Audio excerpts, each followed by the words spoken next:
Hello जी दोस्तों, कैसे हो आप सब लोग। आशा है कि आप सभी अच्छे हैं, खुश हैं, मस्त हैं। तो खुश रहें, मस्त रहें और इसी प्रकार अपनी ज़िंदगी को आगे बढ़ाते हुए आगे बढ़ते रहें।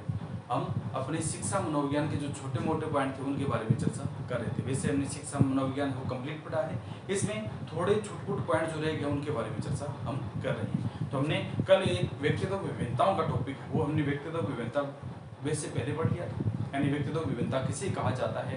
तो टोइलर के अनुसार एक परिभाषा दी थी कि कोई व्यक्ति है, रूप है, रंग है, आकार है, आकृति, रूप, बनावट आदि के आधार पर दो व्यक्तियों में अंतर पाया जाता है। इसे क्या कहते हैं? व्यक्तित्व विभिन्नता कहते हैं। यानी एक व्यक्ति गोरा है, एक काला है, तो इस आधार पर क्या व्यक्तित्व विभिन्नता कहते हैं। स्किनर ने कहा था व्यक्ति के संपूर्ण गुण ही क्या कहलाते हैं? व्यक्तित्व विभिन्नता कहलाती है। नहीं, कोई व्यक्ति है उसके संपूर्ण गुणों का आकलन करेंगे तो उसके आधार पर दो व्यक्तियों में क्या है डिफरेंस करेंगे, इसे व्यक्तित्व विभिन्नता कहते हैं। इसके बाद हमने क्या एक चर्चा की थी, व्यक्तित्व विभिन्नता के आधार पर बालकों का वर्गीकरण किया जाता है, जिसमें हमने पढ़ा था विशिष्ट बालक होते हैं। यानी ऐसे बालक है जो सामान्य दर्जे के औसतन जो जिसका IQ होता है उनसे या तो बहुत ज्यादा सोचने वाले होते हैं या उनसे बहुत कम लेवल के होते हैं। तो ऐसे बालक क्या कहलाते हैं? विशिष्ट बालक कहलाते हैं। इसमें हमने देखा था पिछड़े वाले बालक होते हैं, प्रतिभाशाली बालक होते हैं, मंदबुद्धि बालक होते हैं, सृजनशील बालक। तो इस प्रकार हमने क्या सारी डिटेल पढ़ी थी। इसके बारे में हमने क्या विस्तृत चर्चा कर ली थी। अब छोटा सा एक पॉइंट आ गया है अंशीय, यानी राष्ट्रीय पाठ्यचर्या रूपरेखा के जो विचार है, यानी भारत में जो पढ़ाई करवाई जाती है इसकी पाठ्यचर्या है उसका रूपांतरण कब कब लागू हुआ था, कौन कौन से नियम लाए गए थे। इसमें 2005 है राष्ट्रीय पाठ्यचर्या नियम, 2005 है RT1, 2009 है, 2011 और 2020 अभी नवीनतम संस्करण जो आया है, यानी नवीनतम शिक्षा नीति लागू होगी। 2022 में आकलन किया गया था कि सभी जो राज्य है अपने अपने राज्य में नई शिक्षा नीति लागू कर लेंगे, लेकिन अभी तक किसी भी राज्य ने नहीं किए। केवल उत्तराखंड ने क्या शुरू के प्रक्षेपण के आधार पर इसमें क्या है कुछ मानदंड लागू किए हैं। तो इसके बारे में हम क्या थोड़ा थोड़ा देखते हैं। तो सर्वप्रथम बात करते हैं पहली बात करते हैं राष्ट्रीय पाठ्यचर्या रूपरेखा की। अगर बात करते हैं 2005 से, यानी नेशनल करिकुलम फ्रेमवर्क 2005 से, NCF 2005 से सर्वप्रथम राष्ट्रीय पाठ्यचर्या रूपरेखा 2005 भारत में लागू होती है। ये इससे पहले भी कई संस्करण आए थे, तो इनकी डिटेल्स देखते हैं कि क्या होता है राष्ट्रीय पाठ्यचर्या रूपरेखा 2005 से। तो सर्वप्रथम अगर हम बात करते हैं तो पाठ्यचर्या का अर्थ होता है, अंग्रेजी में करिकुलम कहा जाता है। पाठ्यचर्या की अगर बात करते हैं तो पाठ्यचर्या अंग्रेजी शब्द करिकुलम का हिंदी रूपांतरण है। कौन सा है? करिकुलम का हिंदी रूपांतरण है। इसकी अगर बात करते हैं, ये करिकुलम जो शब्द है लैटिन भाषा के क्यूरेस से बना है, जिसका अर्थ होता है रेस, ठीक है, यानी दौड़ का मैदान। करिकुलम शब्द जो होता है लैटिन शब्द क्यूरेस से लिया गया है, जिसका अर्थ होता है दौड़ का मैदान है, यानी इसे रेस कोर्स कहा जाता है। तो पाठ्यचर्या रूपरेखा वह दौड़ का मैदान है। कौन सी आती है? पाठ्यचर्या रूपरेखा, यानी हम जो शिक्षण कर रहे हैं करिकुलम शब्द जो पाठ्यचर्या हमारा जो क्या है पाठ्यक्रम निर्धारण किया गया है उसको क्या कहा जाता है? तो पाठ्यचर्या वह दौड़ का मैदान है जिस पर बालक उद्देश्यों को पाने के लिए दौड़ता है। यानी हम पाठ्यचर्या क्यों पढ़ते हैं, हम पाठ्यक्रम को क्यों दोहराते हैं, क्यों पढ़ते हैं? तो यह वह दौड़ का मैदान है जिसमें बालक अपने उद्देश्यों की प्राप्ति के लिए क्या दौड़ता है। इसके लिखे हैं इसके ऊपर वह दौड़ का मैदान है जिसमें बालक अपने उद्देश्यों की प्राप्ति के लिए आगे की ओर बढ़ता है, यानी दौड़ लगाता है और आगे आगे चला जाता है। तो नेशनल करिकुलम फ्रेमवर्क 2005 राष्ट्रीय पाठ्यचर्या रूपरेखा 2005 है, जिसका हिंदी अगर बात करते हैं तो पाठ्यचर्या को अंग्रेजी में करिकुलम कहा जाता है, जो लैटिन भाषा के क्यूरेस से लिया गया है। लैटिन भाषा के कौन सा था? क्यूरेस से लिया गया है, जिसका अर्थ होता है दौड़ का मैदान है। दौड़ का मैदान है, यानी इस मैदान पर बालक है अपने उद्देश्यों की प्राप्ति के लिए दौड़ता रहता है और आगे की ओर बढ़ता रहता है। तो NCF 2005 आया था। इससे पहले भारत में 4 बार NCF की रूपरेखा बन चुकी थी, ठीक है। भारत में NCF 2005 आने से पहले 4 बार इसके लिए क्या रूपरेखा तैयार की। कोई भी चीज आती है तो उसका पहले ब्लूप्रिंट तैयार होता है, उसको जब बेसिक लेवल पर लागू किया जाता है उससे पहले उसके लिए क्या ब्लूप्रिंट तैयार करते हैं। तो अब तक जो NCF 2005 आया था उससे पहले 4 बार इसकी रूपरेखा बन चुकी थी। प्रथम 1975 में बनी। प्रथम NCF 2005 की जो रूपरेखा थी, यानी राष्ट्रीय पाठ्यचर्या के बारे में जो बात करनी थी उसके लिए प्रथम रूपरेखा 1975 में बनाई गई थी। दूसरी बार रूपरेखा 1988 में बनी थी, तीसरी बार 2005 में बनी थी और चौथी बार 2005 में बनी थी। 2005 में जो चौथी रूपरेखा बनती है, इसी आधार पर 2005 की चौथी रूपरेखा के आधार पर अंशयप 2005 राष्ट्रीय पाठ्यचर्या रूपरेखा का रूप लेता है और यह प्रोफेसर यशपाल की अध्यक्षता में बनाया जाता है। यानी अंशयप 2005 किसकी अध्यक्षता में बनाया गया था? प्रोफेसर एक यशपाल समिति थी, उसकी अध्यक्षता में बनाया गया था। 1993 में यशपाल समिति ने कहा था बिना बोझ की शिक्षा। 1993 में यशपाल समिति एक कमेटी गठित की थी जिसने कहा था कि बिना बोझ की शिक्षा, यानी बालकों को हम बिना बोझ के क्या है शिक्षा देंगे। और इसी की अनुशंसा के आधार पर 2005 में राष्ट्रीय पाठ्यचर्या रूपरेखा 2005 तैयार की गई। तो इसमें इतना सही बात होगा कि राष्ट्रीय पाठ्यचर्या रूपरेखा है वो कौन से संस्करण के आधार पर हुई थी, कौन से प्रयास में हुई थी? चौथा प्रयास था, 2005 में यह लागू किया गया था। किस समिति की अनुशंसा के आधार पर? प्रोफेसर यशपाल समिति की अनुशंसा के आधार पर यशपाल समिति ने कहा था शिक्षा बिना बोझ की, यानी पहले बालकों के बस्तों में क्या है बहुत बड़ी बड़ी किताबें हुआ करती, उनके बैग यानी बोझ लद कर ले आते थे। तो यशपाल समिति ने कहा कि शिक्षा तो देव, लेकिन शिक्षा इस प्रकार की देव बालकों को जो क्या बिना बोझ की हो, यानी वो क्या है उस बोझ के तले ना दबे कि उन्हें पढ़ना है, उन्हें अपनी अनुशंसा के आधार पर, अपनी अनुक्रिया के आधार पर, यानी रुचि के अनुसार उनमें क्या है बढ़ाने के लिए जो किसी भी प्रकार के जो तुम्हें तत्व शामिल करने पड़े, शिक्षण विधियां हैं या किसी भी प्रकार के अन्य माध्यम है उनको शामिल करो जिससे बालक है बिना बोझ के शिक्षा ग्रहण कर सके। तो ये समिति कौन सी थी? प्रोफेसर यशपाल की अध्यक्षता में एक समिति बनाई गई थी जिसे यशपाल समिति कहा जाता है। एक क्वेश्चन यहाँ से बनता है। अब अगर बात करते हैं 2005 की जो यह समिति थी, यानी राष्ट्रीय पाठ्यचर्या दो, आवश्यकता क्यों पड़ी थी, इसकी आवश्यकता क्यों पड़ी थी? एक तो क्या है इसमें नैतिक और जो मानवीय कृत्य, नैतिक और जो मानवीय जो कृत्य थे उनकी क्या है वृद्धि करना था। मानवीय जो मूल्य थे, नैतिक कृत्य थे, उनको वृद्धि करना था। और कक्षा में जो क्या शिक्षण सामग्रियां थी यानी पढ़ाने का तरीका था उसे प्रभावशाली बनाना था। अंशयप 2005 की आवश्यकता हमें क्यों पड़ी?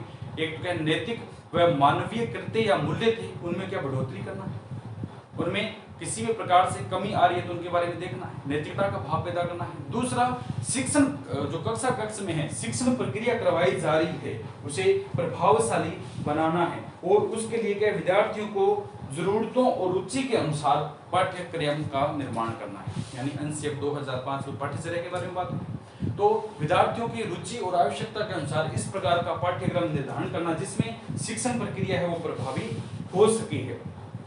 इसमें बालकों के जो उद्देश्य हम पाठ्यचर्या में बैठे उद्देश्य लेकर चलते हैं उन उद्देश्यों को लेकर जो जिस प्रकार हमने पाठ्यचर्या निर्माण करी है उन शैक्षिक उद्देश्यों को बालकों की पूर्ति हो, यानी इस प्रकार का पाठ्यक्रम निर्धारण करें जिसमें बालकों को कहे अपने लक्ष्यों की प्राप्ति हो। इस प्रकार एक इसमें अनुशंसा की गई थी कि जो राष्ट्रीय पाठ्यचर्या रूपरेखा 2005 उसमें अपनी भाषा के आधार पर यानी नवीन भाषा का प्रयोग किया जाए। इसमें क्या है भाषा की समस्या के लिए क्या है इस प्रकार का जो सिलेबस है तैयार किया जाए जिसमें सभी प्रकार की भाषा सम्मिलित हो, यानी बालक के भाषा को अच्छे तरीके से समझ सके। ऐसे नहीं कठिन और अभ्यास प्रश्न ज्यादा डाल दें, इसमें क्या इजी और सभी प्रकार के प्रश्न होने चाहिए जिससे बालक के आसानी से समझ सके। और अंशयप 2005 की आवश्यकता हमें इसलिए पड़ी क्योंकि इससे क्या है जो पहले अभिभावक थे वो संतुष्ट नहीं होते, बच्चे स्कूल में जाते थे ऐसे ही आ जाते थे, अभिभावक क्या संतुष्ट नहीं थे, वो उनकी किताबें देखते और पाठ्यचर्या देखते तो उनमें क्या है वो ज्यादा संतुष्ट नहीं होते थे। तो इसलिए क्या अंशयप 2005 में अनुशंसा की गई इस प्रकार का पाठ्यक्रम हम हमारे द्वारा निर्धारित किया जाना चाहिए जिससे क्या है उनके अभिभावक है वो संतुष्ट हो सके। तो इसका मुख्य वाक्य क्या था?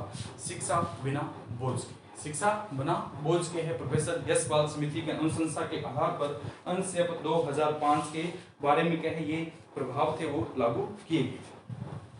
ठीक है, तो ये हमारे मुख्य पॉइंट थे। आजकल अंशयप 2005 से क्वेश्चन नहीं होते हैं, इसमें केवल बेसिक डिटेल पूछी जाती है कि क्या प्रथम प्रयास में इसका नामकरण दे दिया गया था या इसमें टाइम लगा था। तो इसमें क्या है टाइम लगा था, इसमें क्या प्रथम बार में इसका जो था संस्करण है वो लागू नहीं किया गया था। चौथे प्रयास में 2005 में अंशयप 2005 जो है वो लागू की गई थी। अब इसकी अगर हम बात करते हैं इसमें थोड़ा सा और देखते हैं कि राष्ट्रीय पाठ्यचर्या 2005 में शिक्षा संबंधित उद्देश्य क्या थे, शिक्षा संबंधित इससे क्या उद्देश्य रखे गए थे जो 2005 में लागू की थी। पहले हम पढ़ते थे तो अस ए ऐसे लिखा आता था, किताबें बालकों को बांट दी जाती थी। तो हम उसमें नहीं जानते थे, लेकिन ये इससे संबंधित था कि बालकों को शिक्षा संबंधित क्या विभिन्न प्रकार की जो किताबें हैं उपलब्ध कराना है। तो इसका मुख्य उद्देश्य क्या था? अनुच्छेद 2005 दूसरों की भलाई के बारे में बालकों को तत्पर रहना, दूसरों की भलाई के लिए क्या बालकों में ऐसे विचार पैदा करना तो उनमें काम आ सके, लोकतांत्रिक प्रक्रिया में भागीदारी रखना, यानी बालकों को इस प्रकार की पाठ्यचर्या के अनुरूप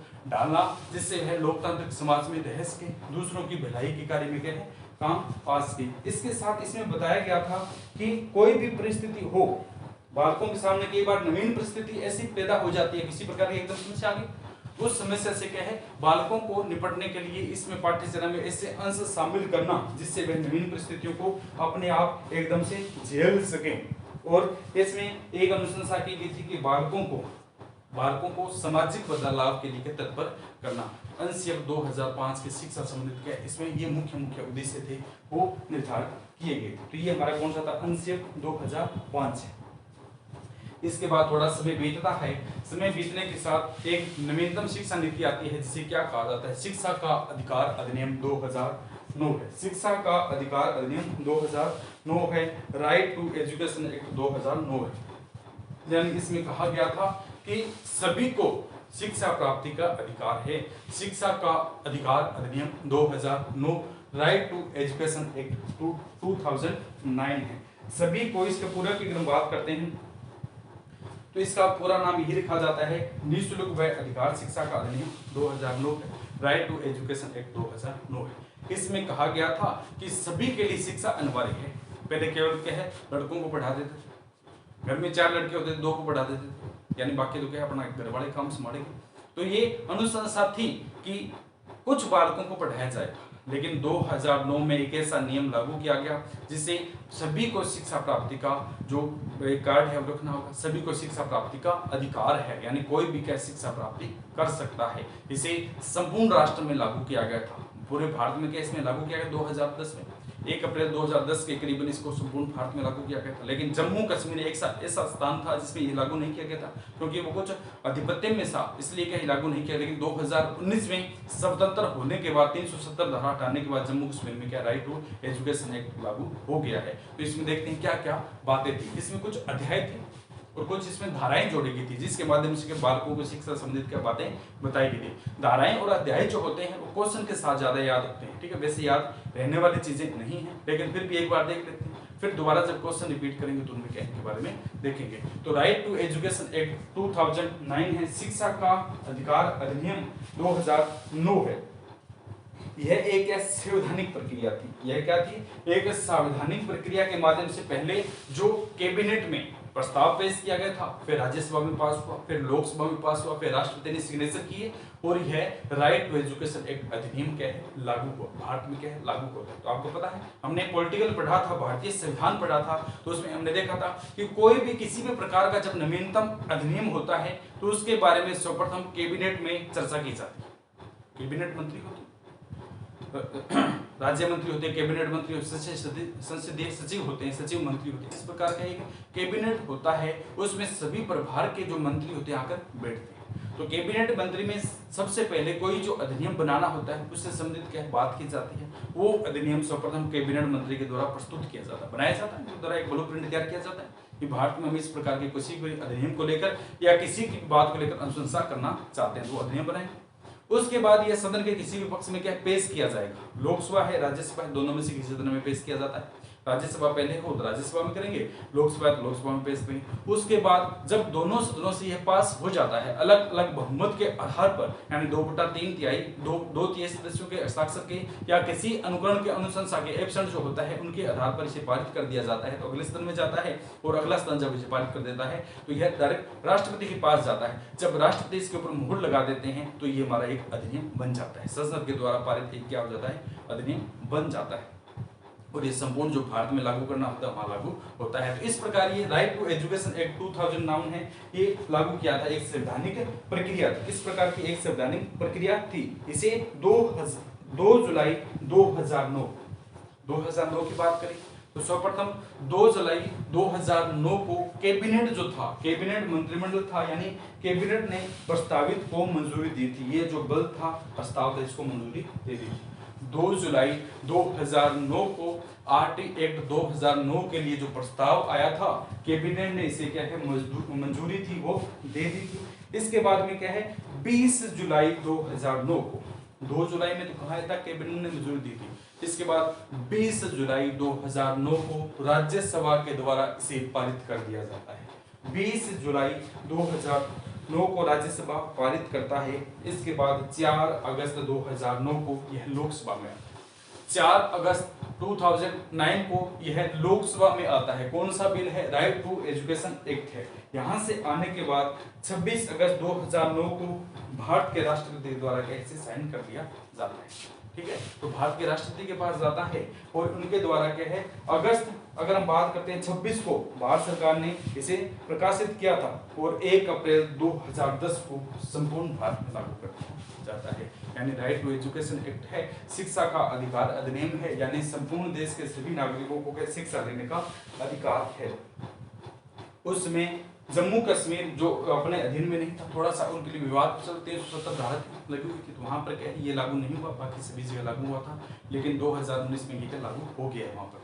तो 2 जुलाई सर्वप्रथम 2 जुलाई 2009 को कैबिनेट ने मंजूरी दी थी, 20 जुलाई 2009 को राज्यसभा से पारित किया गया था, 4 अगस्त 2009 को लोकसभा में यहाँ से पारित कर दिया गया था और 26 अगस्त 2009 को इसमें जो राष्ट्रपति है उनके द्वारा एक गेजेट प्राप्त किया जाता है, राजपत्र में इसे प्रकाशित किया जाता है और 1 अप्रैल 2010 को संपूर्ण देश में लागू कर दिया जाता है। तो इस प्रकार हमारा शिक्षा का अधिकार अधिनियम 2009 है वो लागू होता है, भारत में क्या होता है लागू होता है। इसके बाद की अगर हम बात करते हैं 4 जुलाई 2013, इसके बाद में थोड़ा टाइम और बीता है।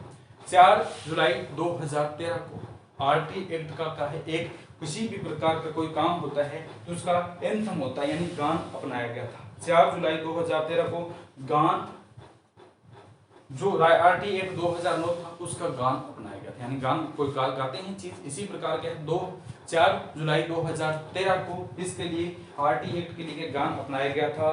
टन टन टन सुनो घंटी बजी स्कूल की, ठीक है, टन टन टन टन चलो घंटी बजी स्कूल की, ये ज्ञान था अपनाया गया था। टन टन टन सुनो घंटी बजी स्कूल की, चलो स्कूल तुमको पुकारे, चलो स्कूल तुमको पुकारे।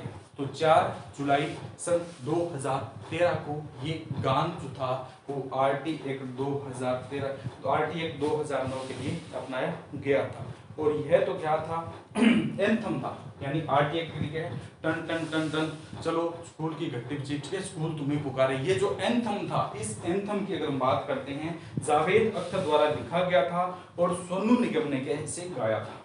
आपको याद है ये चीज, तो उसमें क्या देखते थे तो अख्तर ने लिखा था और सोनू निगम ने क्या है इस गीत को क्या है गाया था। ये गान था किसके लिए? आरटी एक्ट 2009 के लिए था। तो आरटी एक्ट 2009 जो था 1 अप्रैल 2010 से संपूर्ण राष्ट्र में लागू हो जाता है। तो इस प्रकार ये हमारा आरटी एक्ट 2009 था। इसकी अगर हम बात करते हैं इसी एक्ट के अंदर, ये जो एक्ट होता है इसी के अंदर जो अगर बात करते हैं 7 अध्याय है, इसके अंदर क्या है 7 अध्याय है और इन्हीं अध्यायों के अंदर क्या है 30 से 32 के धाराएं बनाई। ये क्या वैसे तैयार होती नहीं, जब इनके क्वेश्चन प्रोवाइज आते हैं तो उनके साथ ये होते हैं, लेकिन एक बार स्पीड से देख लेते हैं। धारा 1 क्या होती है? नाम व निःशुल्क अनिवार्य शिक्षा।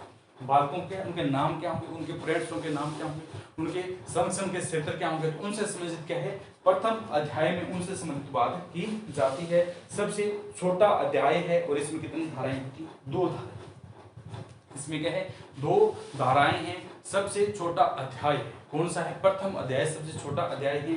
इसमें बालकों के नाम है, निःशुल्क बाल शिक्षा का अधिकार अधिनियम है, उनसे संबंधित क्या है 6 से 14 वर्ष के बालकों के लिए अनिवार्य आयु शिक्षा के लिए प्रारंभ किया जाएगा। उनके माता पिता के नाम भी पाए जाएंगे, वो किस क्षेत्र से आते हैं, उनका बैकग्राउंड क्या है, इसके बारे में डिटेल दी जाती है। तो ये हमारा अध्याय 1 में आता है। इसके बाद जैसे आगे बढ़ते हैं अध्याय 2 आता है, तो इसमें क्या है इसमें विस्तृत लेख मिलता है। 3 से 5 जो धाराएं हैं उनके बारे में क्या विस्तृत डिटेल से बताया जाता है, यानी जो धारा 3 से लेकर 5 तक है क्या क्या बातें करवाई जाती है इसमें बताया जाता है। जैसे बालक को निःशुल्क शिक्षा दी जाएगी, कौन कौन से स्कूलों में दी जाएगी, कौन कौन से प्रदेश में दी जाएगी, इस संबंधित कहने में धाराएं आती है। इसके बाद अध्याय 3 में पहुंचते हैं। तो अध्याय 3 में जाते हैं। इस अध्याय में इसके सरकार के दायित्व होते हैं, यानी 6 से 11 नंबर धारा होती है, सरकार के समुचित दायित्व होते हैं बालकों को पढ़ाने के लिए बात करते हैं। अध्याय 3 में है, इसमें 6 से 11 तक धाराएं सम्मिलित की जाती है और इसमें समुचित सरकार का या उनके जो माता पिता है, स्थानीय प्रशासन है, उनके दायित्व होते हैं बालकों के प्रति। निःशुल्क अनिवार्य शिक्षा है, स्थानीय वहाँ की सरकार, वहाँ का स्थानीय प्रशासन होगा, समुचित सरकार है, स्थानीय प्रशासन है और माता पिताओं के क्या है दायित्व उनसे संबंधित होते हैं। तो ये हमारी कौन से आते हैं धारा, अध्याय कौन सा है 3, अध्याय कौन सा आता है 3 आता है। इसमें 6 से लेकर 11 तक धाराएं हैं वो अपनाई जाती है, 6 से लेकर के है 11 तक धाराएं हैं वो अपनाई जाती है। इसके बाद में क्या थोड़े से अध्याय 4 की ओर देखते हैं। इसमें क्या 20 में धाराएं हैं, तो क्वेश्चन करेंगे तो उनके माध्यम से प्रत्येक धारा से डिटेल लिखेंगे और उसके बाद में क्वेश्चन देखेंगे। तो इसके बाद में आती है धारा 4, अध्याय कौन सा आता है 4 आता है विद्यालय व शिक्षक के दायित्व, यानी टीचर होगा और उसके स्कूल के क्या क्या दायित्व, विद्यालय व शिक्षक के दायित्व है वो आरटी एक्ट की अध्याय 4 में बताया गया है। और इसमें अगर हम बात करते हैं 12 से 28 संबंधित क्या धाराएं, 12 से लेकर 28 तक के धाराएं अध्याय 4 है। अध्याय 4 में क्या है विद्यालय व वहाँ का जो शिक्षक होगा, विद्यालय और शिक्षक के क्या क्या दायित्व है उनसे संबंधित क्या बात की गई है। और इसकी अगर हम बात करते हैं विद्यालय व शिक्षक की, और इसमें क्या 28 तक धाराओं का वर्णन किया गया है। इससे जैसे आगे बढ़ते हैं तो अपना अध्याय कौन सा आता है 5 आता है। जैसे आगे बढ़ते हैं अध्याय 5 है, इसमें क्या प्राथमिक स्कूल का पाठ्यक्रम है, यानी शुरू में जो पढ़ाए जाते हैं बालकों को उनसे संबंधित क्या क्या पाठ्यक्रम होता है। अध्याय 5 में जो क्या लिखा गया है कि प्राथमिक शिक्षा का पाठ्यक्रम है, प्राथमिक स्कूल के क्या क्या पाठ्यक्रम होते हैं। इसमें 2 धाराएं सम्मिलित की गई है 29 व 30। ये किससे प्राथमिक स्कूल में बालकों को जब पढ़ाया जाता है तो उनसे संबंधित किस प्रकार का पाठ्यक्रम है वो सम्मिलित किया जाता है। इसके बाद में 6 आते हैं। अध्याय 6 में क्या है बालकों के अधिकारों का संरक्षण, यानी बालकों को कहे अच्छे से रखा जाएगा, स्कूल में सभी प्रकार को उनको लाने ले जाने का जो कर्तव्य है, स्कूल में सभी प्रकार की व्यवस्थाएं होनी चाहिए, उनका क्या है बालकों के अधिकारों का संरक्षण है, अध्याय 6 में दिया गया है। और अध्याय 7 क्या आता है प्रकीर्णन है, यानी किसी भी प्रकार के राइट टू एक्ट में किसी प्रकार की गलती हो जाती है उनकी उन्मुक्ति या प्रकीर्णन किया जाएगा। तो इस प्रकार के 7 अध्याय है और इन अध्यायों की अगर बात करते हैं इसमें 38 जो धाराएं हैं वो सम्मिलित की गई है। इन धाराओं में क्या प्रत्येक जो बालकों से संबंधित छोटी छोटी बातें दी गई है, जो क्वेश्चन करेंगे तो उनके माध्यम से देखेंगे, ठीक है क्या क्या बातें। इसके बाद हम चलते हैं, इसके बाद क्या आगे बढ़ते हैं। तो एक आता है बाल शिक्षा का अधिकार अधिनियम 2011, 2005 2009 हो गया। इसके बाद में राइट टू शिक्षा का अधिकार है, ये 2011 है। राजस्थान में निःशुल्क अनिवार्य बाल शिक्षा का अधिकार अधिनियम कौन सा है 2011 है। इसमें कुछ जो इसी प्रकार के अवधारणाएं दी 2011, इसका क्या वैसे तो हटा दिया गया है, इससे क्वेश्चन नहीं पूछते हैं, लेकिन फिर भी देख लेते हैं कि 2011 का जो अध्याय है इसमें विभिन्न प्रकार के जो नियम है वो दिए गए, यानी उसी प्रकार 2009 में जिस प्रकार के अध्याय बनाए गए थे इसमें क्या वो नियम के माध्यम से बताए गए, यानी बालकों को निःशुल्क शिक्षा दी जाएगी, उससे संबंधित जो बातें हैं वो इसमें 2011 में क्या रूपांतरित की गई है, बताई गई है। तो शिक्षा का अधिकार अधिनियम, निःशुल्क शिक्षा का अधिकार अधिनियम 2011 है। इसमें नियम 1 की बात करते हैं, यानी प्रथम नियम में इसमें क्या बताया गया है, तो इसमें नियम की अगर बात करते हैं तो इसमें उसका संक्षिप्त नाम होगा, बालकों का संक्षिप्त नाम होगा, वो किस क्षेत्र से आ रही है, उसका प्रसार क्या है, वो कौन सी कक्षा से क्या है पढ़ना स्टार्ट करें, यानी प्रारंभ है। तो नियम 1 में ये बातें बताई गई है। दूसरे की अगर हम बात करते हैं तो इसमें क्या विभिन्न प्रकार की परिभाषाएं बताई। नियम 2 है आरटी जो एक्ट 2009 था उसी अनुरूप जो 2011 का अधिनियम है उसमें क्या बताई गई है, नियम 2 में परिभाषाएं बताई गई है, यानी जिला प्रशासन अधिकारी कौन सा होगा, वीडियो कौन सा होगा, प्रिंसिपल के क्या दायित्व, उनकी क्या क्या परिभाषाएं हैं, उनके क्या क्या कर्तव्य हैं, उनसे संबंधित बातें बताई गई है। इसके बाद जैसे आगे बढ़ते हैं नियम 3 आता है। इसके बाद में क्या है नियम 3 आता है, उसमें क्या बताई गई है, नियम 3 में क्या छोटे मोटे जो संस्थान में कार्य करने वाले कर्मचारी होंगे उनके बारे में डिटेल दी गई होगी। तो इसमें क्या है पहला भाग है उसमें संक्षिप्त नाम प्रसार और प्रारंभ के नियम बताए गए हैं। जैसे ही भाग 2 की तरफ बढ़ते हैं, ये तो नियम बीच में इसके छोटे पॉइंट, जिस प्रकार उसमें धाराएं दी गई थी इसमें नियम दिए गए हैं। तो दूसरे अगर भाग की ओर अग्रसर होते हैं, दूसरे भाग में क्या बताया गया है, विद्यालय प्रबंधन की समितियां हैं, यानी विद्यालय मैनेजमेंट की कौन कौन सी समिति हो, उसमें कितने कर्मचारी, कितने चपरासी होंगे, कितने वर्कर होंगे और कितने शिक्षक होंगे। तो अगर भाग 2 की अगर बात करते हैं विद्यालय प्रबंधन समिति है। भाग 3 की अगर बात करते हैं निःशुल्क शिक्षा का अधिकार है, यानी किन किन बालकों को निःशुल्क शिक्षा दी जाएगी, उनका बैकग्राउंड क्या होगा, उनका क्राइटेरिया क्या होगा, कितने बच्चों को निःशुल्क शिक्षा प्रदान की जाएगी। इसके बाद जैसे ही भाग 4 की तरफ पढ़ते हैं राज्य सरकार और स्थानीय प्रधानों के कर्तव्य है। उसमें पढ़ा था कि राज्य सरकार और कर्मचारी स्थानीय स्वशासन के क्या क्या कर्तव्य, माता पिता के क्या क्या कर्तव्य। इसमें भाग 4 में आता है कि स्थानीय स्वशासन वहाँ की सरकार है, उनके माता पिता के क्या कर्तव्य है। इसके बाद की अगर बात करते हैं भाग 5 की तरफ पढ़ते हैं, जैसे ही भाग 5 की तरफ अग्रसर होते हैं तो ये 2009 से थोड़ा सा भिन्न आ जाता है। इसकी अगर हम बात करते हैं तो इसके भाग 5 जो है उसमें विद्यालयों और अध्यापकों के उत्तरदायित्व है। उसमें क्या थे, विद्यालय और शिक्षकों के कर्तव्य थे, उसकी कर्तव्य भावना अलग बताएगी। जब हम क्वेश्चन करेंगे तो उसके माध्यम से इनकी भावनाएं अलग अलग थी। इसमें क्या है, विद्यालय और अध्यापकों की क्या उत्तरदायित्व क्या क्या है उसमें बताई गई। उसमें क्या कर्तव्य थे, कर्तव्य और उत्तरदायित्व दोनों में क्या डिफरेंस देखने को मिलेगा। जब क्वेश्चन करेंगे तो वहाँ डिटेल्स इनके बारे में देखेंगे। इसके बाद में क्या भाग 6 आता है। भाग 6 में बताया गया है कि न्यूनतम अहर्ता क्या होगी।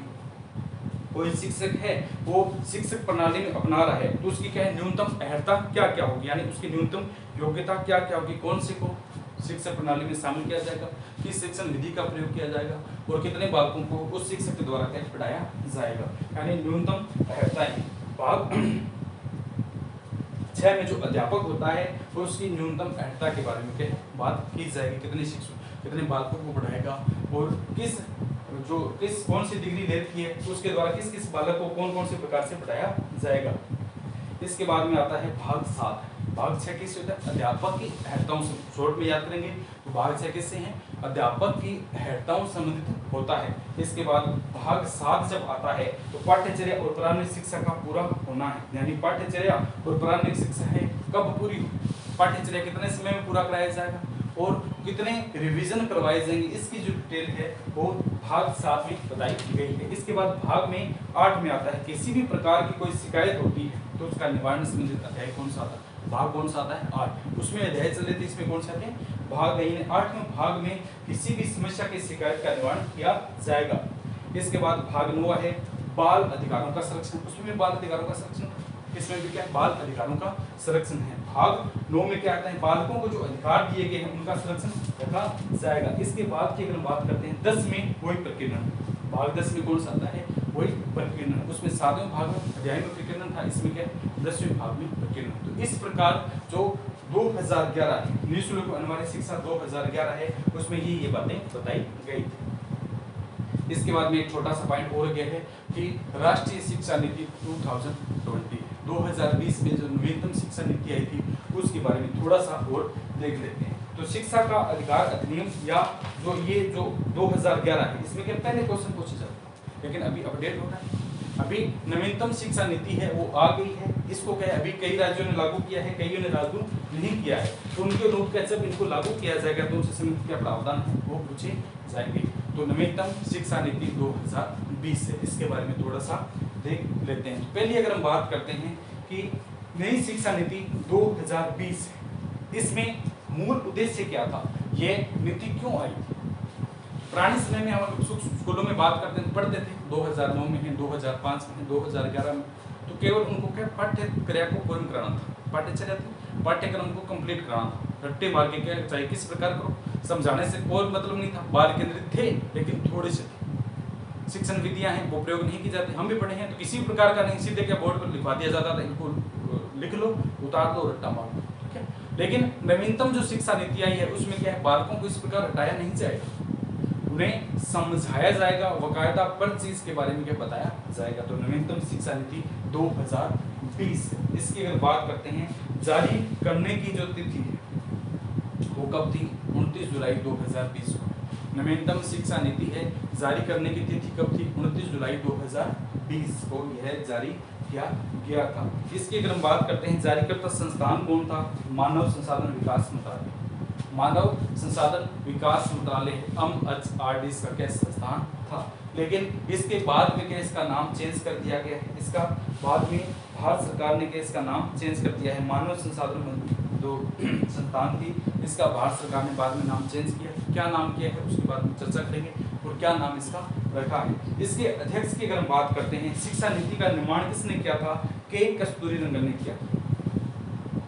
नवीनतम शिक्षा नीति है, यहाँ से एक क्वेश्चन पूछा जाता है कि नवीनतम शिक्षा नीति 2020 है, इसका निर्माण किसके द्वारा किया गया था, तो के कस्तूरीरंगन के द्वारा किया गया था। ये पूर्व इसरो के अध्यक्ष थे, ये कौन से थे, पूर्व इसरो के अध्यक्ष थे, जिसके द्वारा नवीनतम शिक्षा नीति है 2020 है उसका जो नामकरण है वो दिया गया था, इसके बारे में निर्माण करवाया गया था। नई नीति क्या है, प्रतिस्थापित नीति है। ये जो नवीनतम नीति आई है ये क्या है, प्रतिस्थापित, यानी पहले कोई नीति थी उसका स्थान लिया था। तो पहले 1986 में एक नीति थी, भारत की शिक्षा नीति कब थी, 1986 की जो नीति थी उसको क्या है चेंज किया गया और उसका क्या प्रतिस्थापन करके ये अपनी नवीनतम नीति आई है। कौन सी आई, राष्ट्रीय शिक्षा नीति 2020 है। तो प्रश्न पूछ लिया जाता है किस नीति के प्रतिस्थापन के कारण भारत में नवीनतम शिक्षा नीति आई है, तो 1986 की नीति के कारण। भारत में प्रथम बार शिक्षा नीति कब बनी थी, ये भी क्वेश्चन पूछा जाता है। तो भारत में प्रथम बार शिक्षा के बारे में शिक्षा नीति 1968 में बनी थी। तो तीसरी के बारे में, ये तीसरा चेंज हो रहा है। तो भारत में प्रथम बार शिक्षा नीति 1968 में बनाई गई थी। इसके बाद की बात करते हैं तो भारत में राष्ट्रीय शिक्षा नीति 2020 में 1968 और 1986 के बाद में तीसरी तौर पर भारत में क्या ये प्रवेश कर रही है। यानी पहले 1968 में आई थी, फिर 86 में आई थी। तो स्वतंत्र भारत की तीसरी शिक्षा नीति कौन सी आती है, अपनी 2020 की शिक्षा नीति है। ये स्वतंत्र भारत की तीसरी नीति है, कौन सी है, 2020 की जो शिक्षा नीति है। मानव संसाधन विकास मंत्रालय का नाम बदलकर क्या कर दिया गया है, शिक्षा मंत्रालय, यानी पहले MHRD था, अब क्या केवल शिक्षा यानी बाल केंद्रित शिक्षा के आधार पर केवल उनके इर्द गिर्द घूमने के कारण इसका नाम क्या कर दिया गया, शिक्षा मंत्रालय है। तो इस नवीन शिक्षा नीति में क्या क्या बातें, पहले क्या है, बालकों को किस प्रकार पढ़ाया जाता था, 10+2 के बारे में क्या है, 10 और 2 पढ़ाएंगे अलग अलग, 10+2 का पाठ्यक्रम था। लेकिन नवीनतम जो शिक्षा नीति आई है 2020 में, इसका शैक्षणिक पाठ्यक्रम किस प्रकार हो गया है, पहले 5, फिर 3 और फिर 4। शुरुआत में 5 वर्ष तक पढ़ाया जाए, फिर 3 वर्ष तक बालक पढ़ेगा, फिर 3 वर्ष है, फिर 4 वर्ष है। तो इस प्रकार 4 पार्टों में नवीनतम शिक्षा मिल गया, शिक्षा को बांट दिया गया, यानी 5 + 3 और +4। अब इसको किस प्रकार समझें, शुरुआत की जो 5 वर्ष होते हैं उसमें क्या बालक जो होता है वो नर्सरी एज इसमें होता है, नर्सरी एज के लायक होता है। तो 3 वर्ष की आंगनवाड़ी की शिक्षा दी जाएगी। बालक जो होगा शुरू की अगर बात करते हैं तो आजकल अपने परिवेश में देखो छोटे छोटे बालक होते हैं, उनको शुरुआत में 3 वर्ष तक क्या आंगनवाड़ी में भेजा जाता है, यानी वो स्कूल जाना सीख जाए। 3 वर्ष में क्या है आंगनवाड़ी की शिक्षा दी जाएगी। इसके बाद में क्या है 3 से 6 वर्ष की, इसे प्री स्कूल कहा जाता है, 2 वर्ष की क्या है प्री स्कूल की शिक्षा दी जाएगी। इसके बाद में 6 से 8 वर्ष का बालक हो जाए। शुरुआत की अगर हम बात करते हैं तो कोई जो बालक होगा उसे 3 वर्ष आंगनवाड़ी की शिक्षा दी जाती है, जिसे प्री स्कूल कहा जाता है, 3 से 6, और उसके बाद में क्या 6 से 8 वर्ष में स्कूल की एज हो जाती है। तो 5 वर्ष है, 3 + 2, 3 साल तो आंगनवाड़ी में जाएगा और 2 साल क्या नर्सरी स्कूलों में क्या है जाएगा। तो इस प्रकार क्या है 2 वर्ष तक कक्षा 1 व 2 में जाएगा। शुरुआत में पहली दूसरी में नर्सरी कक्षाएं होती है, कच्ची कक्षा होती है। तो शुरुआत में 3 वर्ष तो क्या आंगनवाड़ी में भेजा जाएगा, फिर 2 वर्ष में क्या प्री क्लासें जो होती है उनमें भेजा जाएगा। इस प्रकार शुरुआत के जो 5 वर्ष होते हैं, उन्हें फाउंडेशन के नाम से जाना जाता है। उन्हें क्या कहा जाता है, फाउंडेशन। तो इसमें क्या किस प्रकार है 5 + 3 + 3 + 4। तो 5 वर्ष तो क्या है पहले 3 वर्ष आंगनवाड़ी में भेजेंगे, फिर प्री स्कूल की तरफ उनको भेजा जाएगा। तो ये कौन सा 5 वर्ष का एक फाउंडेशन समय होता है। इसके बाद में 3 वर्ष की अगर बात करते हैं, दूसरा कौन सा 3 वर्ष की है, तो कक्षा 3 से 5 का समय होता है। कक्षा 3 से 5 का समय कौन सा है, 3 वर्ष तक बालक को यहाँ पर रखा जाएगा। यानी 3 से 5 वर्ष में वायु बालक जो होता है उसकी उम्र 8 वर्ष हो जाती है, 8 से 11 वर्ष के बीच में होता है। 3 वर्ष तक बालक को 3 से जो 5 कक्षा होती है वहां पर रखा जाएगा। 3 से 5 कक्षा में बालक जो होता है लगभग 8 से 11 वर्ष की आयु में। 8 वर्ष तो क्या पहले शुरुआत में वहां रहता है, 6 से 8 में, उसके बाद में जैसे 8 वर्ष की उम्र होती है, 8 से लेकर, अगर उसकी बात करते हैं 8 से लेकर 11 वर्ष का जो बालक होगा वो कक्षा 3 से 5 में रहेगा, यानी प्राथमिक स्तर पर कितने समय होता है, 3 वर्ष। प्राथमिक कक्षा में कितना समय व्यतीत कर रहा है, 3 वर्ष है। इसके बाद में जैसे ही उसकी उम्र ज्यादा होगी तो 3 वर्ष में, यानी अगर बात करते हैं 11 से 14 है, तो 11 से 14 वर्ष तक बालक जो है, 11 से 14 वर्ष तक बालक जो है 6 से 8 कक्षा में रहेगा, 3 वर्ष तक क्या वहां व्यतीत करेगा, 3 वर्ष के वहां पर प्रवेश में रहेगा। तो इसमें क्या है, माध्यमिक कक्षा में प्रवेश करेगा। शुरुआत में 5 वर्ष तो क्या फाउंडेशन में, 3 वर्ष प्राथमिक कक्षा में गुजारेगा, और इसके बाद में क्या 3 वर्ष क्या होता है, माध्यमिक कक्षा में रहेगा। इसके बाद में क्या है, 4 वर्ष होती है। 4 वर्ष की अगर बात करते हैं, 9 से 12 वर्ष की आयु जो होती है 9वीं से 11वीं में रहेगा, यानी 4 वर्ष वो कहाँ बिताएगा, 9वीं से 12वीं कक्षा में। 9वीं से क्या है, 12वीं कक्षा में 4 वर्ष का जो क्या समय है वो बांट दिया गया है। इसमें 14 से 18 वर्ष की आयु हो जाती है। इसे क्या कहा जाता है, सेकेंडरी। इसे क्या कहते हैं, सेकेंडरी कहा जाता है। तो पहले क्या 5 वर्ष तो वो कहाँ फाउंडेशन में रहेगा, यानी पहले आंगनबाड़ी में भेजा जाएगा, फिर प्राइमरी स्कूल में भेजा जाएगा। तो इसके बाद में 3 से जिसकी उम्र हो जाती है 3 वर्ष तक दूसरे पॉइंट में कहाँ रहेगा, प्राथमिक स्कूलों में रहेगा, फिर 3 वर्ष के माध्यमिक स्कूल में रहेगा, और फिर क्या होता है, सेकेंडरी स्कूल में रहता है। तो इस प्रकार जो नया पाठ्यक्रम है उसमें इस प्रकार जो बालक हैं उनको आयु के अनुरूप और कक्षा के अनुरूप के बांट दिया गया। पहले से था 10+2 तक पढ़ेंगे, यानी 12वीं तक सीधा था, 9वीं पढ़ी, फिर 10वीं 11वीं 12वीं, सिंपल एक फाउंडेशन कोर्स था। लेकिन अभी की अगर बात करते हैं तो 3 वर्ष में क्या है, उसे आधारभूत तरीके से तैयार किया जाएगा, यानी फाउंडेशन बनाया जाएगा, आंगनबाड़ी में भेजे, फिर 6 से 8 वर्ष में क्या पहली दूसरी कक्षा में प्रवेश दिया जाएगा। इसके बाद जैसे उनकी उम्र ज्यादा होगी, 3 वर्ष है, तो प्राथमिक कक्षा में प्रवेश कराया जाएगा। फिर उनकी उम्र और ज्यादा बढ़ेगी, जैसे उनकी उम्र क्या 11 से 14 वर्ष होगी तो 3 वर्ष में माध्यमिक स्तर पर रहेंगे। इसके बाद में क्या है, अगर उनकी 14 से 18 वर्ष की उम्र आगे होगी तो क्या है, सेकेंडरी में रह जाएंगे, 9 से लेकर 12 की कक्षा के करेंगे। इस प्रकार नवीनतम शिक्षा नीति में इस प्रकार 4 प्रारूपों में शिक्षा प्रदान है वो की जाएगी। इस शिक्षा नीति में यह बताया गया है कि बालकों को स्वतंत्र विषय चुनने का अधिकार 9वीं में दे दिया जाएगा।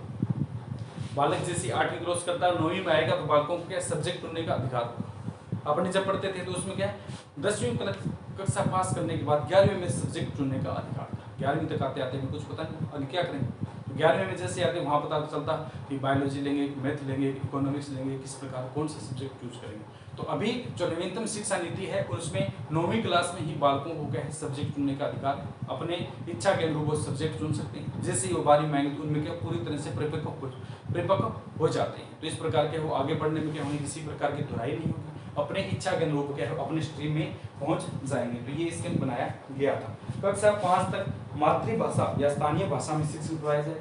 पहले क्या थे, इंग्लिश है तो इंग्लिश में पढ़ना चाहिए, लेकिन नवीनतम जो शिक्षा नीति 2020 आई है इसमें कक्षा 5 तक की अगर बात करते हैं तो स्थानीय या मातृभाषा में क्या क्षेत्रीय जो भाषा होती है उसमें करवाया जाएगा। इसके बाद जैसे बच्चा 6ठी कक्षा में आएगा, जैसे ही बच्चा 6ठी कक्षा में आता है तो वोकेशनल कोर्स शुरू किया जाएगा, यानी बातचीत या संप्रेषण का माध्यम है वो दिया स्टार्ट कर दिया। अपने तो क्या है 12वीं तक होते तब तक क्या है बोलने में संकोच करते थे, लेकिन जो नवीनतम शिक्षा नीति आई है इसमें बालकों को 6ठी कक्षा में आते ही क्या है इसके बारे में क्या है वोकेशनल डिग्री जो प्रदान करने स्टार्ट कर दिया, यानी वोकेशनल कोर्स का स्टार्ट कर दिया जाएगा। तो ये हमारा कौन सा था, राष्ट्रीय शिक्षा नीति 2020 थी, राष्ट्रीय शिक्षा नीति 2020 थी। अब इसमें क्या थोड़े थोड़े कुछ मुख्य बिंदु बताए गए। वैसे तो क्या जब लागू हो उनकी एक अनुशंसा रिपोर्ट आई उसमें बाद में पता चलेगा किस प्रकार ये लागू हुई कौन कौन सी। तो इसमें एक दो ध्यान यह रखना है कि यह 5+3+3+4 के मॉडल पर आधारित है, और इसमें क्या है 9वीं कक्षा में ही बालकों को अपने सब्जेक्ट चुनने का अधिकार है,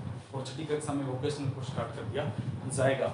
बालकों को अपनी स्वतंत्रता के आधार पर जो सब्जेक्ट चुनने का अधिकार हो जाएगा। इसकी अगर हम बात करते हैं इसके जो मुख्य बिंदु है, यानी 2019 की अनुशंसा के आधार पर जैसे धीरे धीरे से पहले के प्रारूप तैयार किए गए थे उनके समानता असमानता कोर्स के आधार पर यह शिक्षा नीति लागू की गई थी, यानी किसी भी प्रकार का जो गुटों में प्रतिरोध न हो, सभी को समान रूप से क्या है लागू कर दिया गया है। यानी इस नीति की अगर बात करते हैं 2019 में एक अनुशंसा आई थी कि ये अगर यह नीति लागू हो जाएगी तो क्या है इसमें गुंट बन जाएगी, यानी समानता और असमानता क्या है अलग अलग हो जाएगी, यानी कई जो बड़े अमीर लोग हैं, बड़े घर के लोग हैं तो वो तो समानता या गुणवत्ता के आधार पर अच्छी शिक्षा प्रदान करें, और बाकी है वो नहीं कर पाएंगे। तो इसमें क्या है, इसी प्रकार का कोई प्रावधान नहीं, सभी को 5+3+3+4 के अनुशंसा के आधार पर शिक्षा प्रदान की जाएगी। इसकी अगर बात करते हैं तो ये भारत की तीसरी नीति, मुख्य बिंदु की अगर बात करते हैं इसमें, तो ये भारत की 2020 की जो नीति है तीसरी नीति है। पहले 1968 में आई थी, फिर 1986 में जो नीति आई थी। इसकी बात करते हैं नई शिक्षा नीति। पहले पुरानी शिक्षा नीति थी, उसमें मॉडल क्या था, 10+2 था। पहले जब भी पढ़ते थे तो हम 10+2 यानी 10वीं की और +2 किया, 2 साल पढ़े +2 किया, इस प्रकार बताया यानी 10+2 है। अब की बार जो कहीं क्वेश्चन पूछेंगे या बताया जाएगा तो 5+3+3+4 के अनुसार की जाएगी, ठीक है।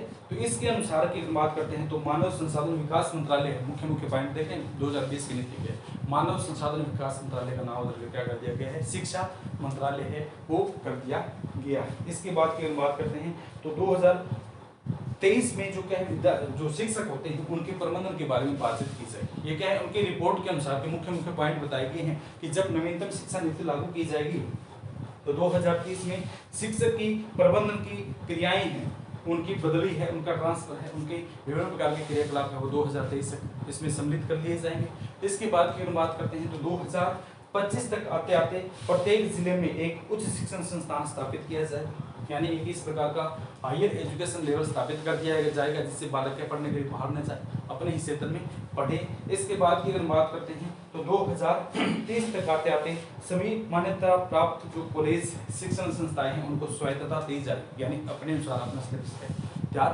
करें। इसके बाद जैसे ही समय बीतेगा 2030 के बाद में जैसे ही हम 2032 की तरफ आएंगे तो NSSP मानक व्यवस्था प्रणाली लागू की जाएगी, यानी नेशनल स्तर पर कहें, नेशनल प्रायोरिटी भारत की एक अलग से कहें मान्यता प्राप्त प्रणाली है, जैसे इजराइल है अपन कंट्री में क्या है उसी तरह भारत में क्या है लागू की जाएगी। इसकी अगर बात करते हैं तो इसमें प्रतिशत है पहले 26% होता है।